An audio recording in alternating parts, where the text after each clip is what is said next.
সাবেক প্রধান নির্বাচন কমিশনার এটিএম শামসুল হুদা মারা গেছেন। মৃত্যুকালে তার বয়স হয়েছিল ৮৩ বছর। শনিবার রাজধানীর গুলশানে ইউনাইটেড হাসপাতালে তাকে নিয়ে গেলে কর্তব্যরত চিকিৎসক মৃত ঘোষণা করেন। শামসুল হুদার ভগ্নিপতি আশফাক কাদেরী বলেন, সকাল ৯টায় বাসা থেকে হাসপাতালে নিলে চিকিৎসক মৃত ঘোষণা করেন। তার মরদেহ মর্গে রয়েছে। তিনি আরও বলেন, তার মেয়ে যুক্তরাষ্ট্র থেকে দেশে ফিরলে জানাজা হবে, পরে বনানী কবরস্থানে দাফন সম্পন্ন করব।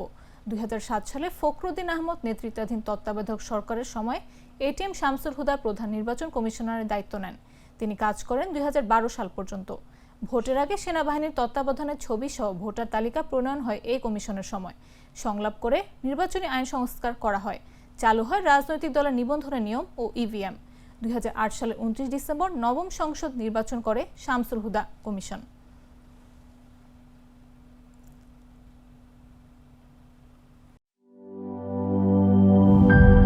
নাটা জেলি আর পানীয়র এক অসম কম্বিনেশন ড্রিঙ্কো।